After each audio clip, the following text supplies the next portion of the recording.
செய்திகள் வாசிப்பவர் சிவசக்தி ஸ்டாலின். தமிழகத்தில் பள்ளிகள் திறக்கும் தேதி, தேர்வு முடிவு எப்போது? அமைச்சர் ஆலோசனை. தமிழகத்தில் உள்ள பள்ளிகளுக்கு ஏப்ரல் 13ஆம் தேதிக்கு முன் விடுமுறை விடப்பட்டுள்ளன. இந்நிலையில் கோடை விடுமுறை முடிவடைந்து எப்போது தமிழகத்தில் பள்ளிகள் திறக்கப்படும் என்பது குறித்து அதிகாரிகளுடன் அமைச்சர் அன்பில் மகேஷ் பொய்யாமொழி ஆலோசனை நடத்தினார். அதில் கோடை விடுமுறை முடிந்து பள்ளிகள் திறப்பு தள்ளி போக இருப்பதாக தகவல்கள் வெளியாகி உள்ளன. மேலும் ஜூன் முதல் வாரத்தில் பள்ளிகள் திறக்கப்படும் என்ற நிலையில் இந்த ஆண்டு தேர்தல் முடிவுகள் வெளியாக இருப்பதால் ஜூன் 2ஆம் வாரத்தில் பள்ளிகள் திறக்கப்பட இருக்கிறது. அது மட்டுமல்லாமல் இந்த ஆலோசனைக் கூட்டத்தில் வரும் கல்வியாண்டில் பள்ளிக்கல்வித்துறையில் செயல்படுத்த வேண்டிய திட்டங்கள் குறித்தும் அமைச்சர் ஆலோசனை நடத்தியது குறிப்பிடத்தக்கது.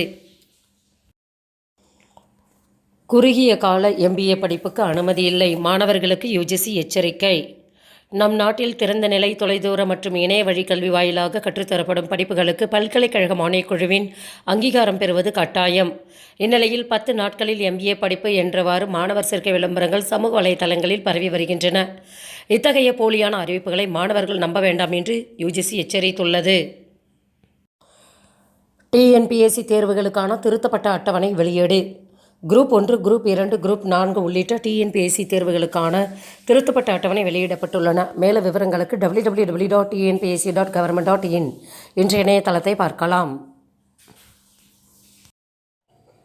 உயர்கல்வியில் தரத்தை எட்ட கல்லூரிகளில் மாணவர் ஊக்குவிப்பு திட்டங்கள். துணைவேந்தர்களுக்கு UGC உத்தரவு. தொடர்பாக பல்கலைக்கழக மானியக்குழு செயலர் மனிஷ் ஜோஷி அனைத்து பல்கலைக்கழக துணைவேந்தர்களுக்கும் அனுப்பியுள்ள சுற்றறிக்கையில் உயர்கல்வியில் தரத்தை எட்டும் வகையில் கல்லூரிகளில் மாணவர் ஊக்குவிப்பு திட்டங்களை செயல்படுத்த UGC ஆணையிட்டுள்ளது.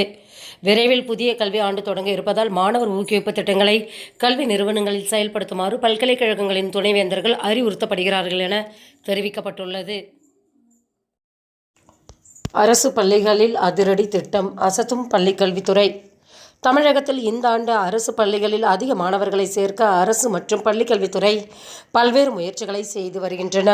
அதன் ஒரு பகுதியாக தற்போது ஹெல்ப்லைன் வசதி போன்ற அனைத்து வசதிகளையும் பெற்றோர்களுக்கு ஏற்படுத்தி உள்ளன. 5.5 லட்சம் மாணவர்களை சேர்க்க இலக்கு நிர்ணயிக்கப்பட்டுள்ளது குறிப்பிடத்தக்கது. செய்திகள் நிறைவடைந்தன. வணக்கம்.